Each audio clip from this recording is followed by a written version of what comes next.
All right, y'all, just some quick Drunk Sean thoughts from the game on yesterday. First of all, we missed like almost the entire first half. Uh, our plane was late leaving Dallas. We were going to land almost right on time for kickoff. Our plane was about an hour late leaving from Dallas. And then about, I don't know, halfway through the flight, all of a sudden the in-flight entertainment thing tells me that I'm outside of the U.S. range now, and I can't even watch the Big 12 championship game anymore. So I knew I wasn't going to get a chance to see the SEC championship game. So we landed, found some internet, got VPN going, got connected to Hulu, and I think we were up 3-0 when I landed. I think the halftime score was 6-3. Looked like we were moving the ball pretty well in between the hashes, or in between the 20s. Just could not get the ball in the end zone. So I think that's kind of Drunk Sean thought number one, man. If you can't get the ball in the end zone, you can't win football games. And we just couldn't do it yesterday. Credit to that Georgia defense. Seemed like we would get some big plays, get some momentum, and then Georgia would figure out a way to get us stopped, or we'd figure out a way to stop ourselves. You could look at it either way, I guess. But the other thing is, man, I guess Drunk Sean thought number two is you gotta be able to kick field goals. We missed two. If we just make those two field goals, we win the football game. Again, sometimes you're not going to score touchdowns the entire game. You got to rely on your field goal kicker. You got to rely on your special teams. You got to rely on your defense. I thought the defense played pretty well for what I got to see.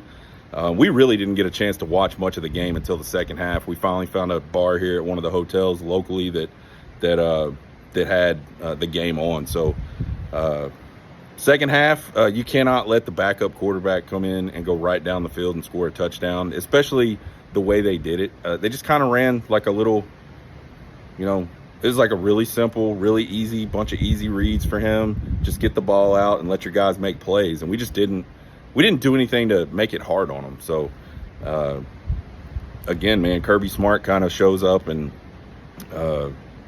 with a bad hand and figures out a way to turn it into a winner with that. So the run defense was we've been talking all season about the run defense being leaky. It cost us. They got a really big long play there in the third quarter. They scored on a 6 or 7 yard touchdown run where it wasn't that tough of a run for the running back. Just not enough. And there were countless examples in the second half where we just could not bottle up the line of scrimmage, and they just had way too much space to run the football. So yeah, man, I don't know what it is about this Georgia team that we just don't match up well against in the trenches for some reason. You watch Georgia play other games, they don't physically dominate people. I think, I don't know what it is. That'll be for Sark to have to figure out, for that staff to have to figure out. But obviously, I don't want to see Georgia again this season in the playoffs. So anyway, we'll sit back, we'll wait and see where we land in the playoffs. I imagine we'll have a home game, so we'll be in Austin in a couple of weekends. We'll be looking forward to that, excited for that. Yeah, I think, I told my wife when we went into overtime, I said, we need to score a touchdown here. If we don't score a touchdown here, we're going to lose.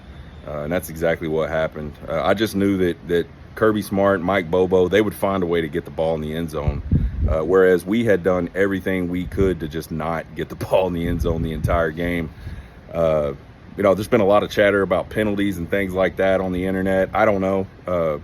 I think most of that happened in the first half when I couldn't see, obviously. So I don't have any comment on that.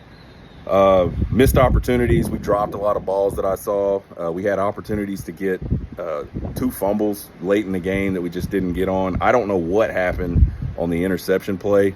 That looked like it should have been a pick six, especially when they showed the view from behind the play, or it was either behind the play or way up high, maybe the Skycast view from behind the play, just open field. I have no idea how he couldn't navigate around that one player.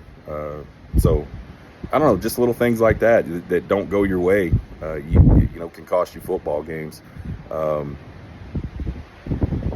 Georgia's just a good football team, man. And Kirby Smart, we've been talking about it all season long, how they're sort of the gold standard of college football over the last 4 or 5 years, 6 years.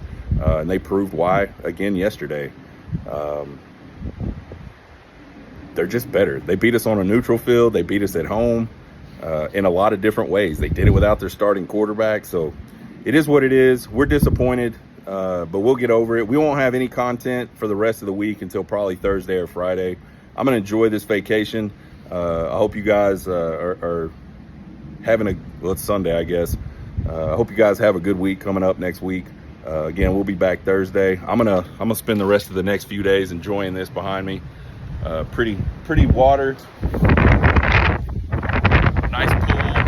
We're gonna have a blast. You guys have a good one.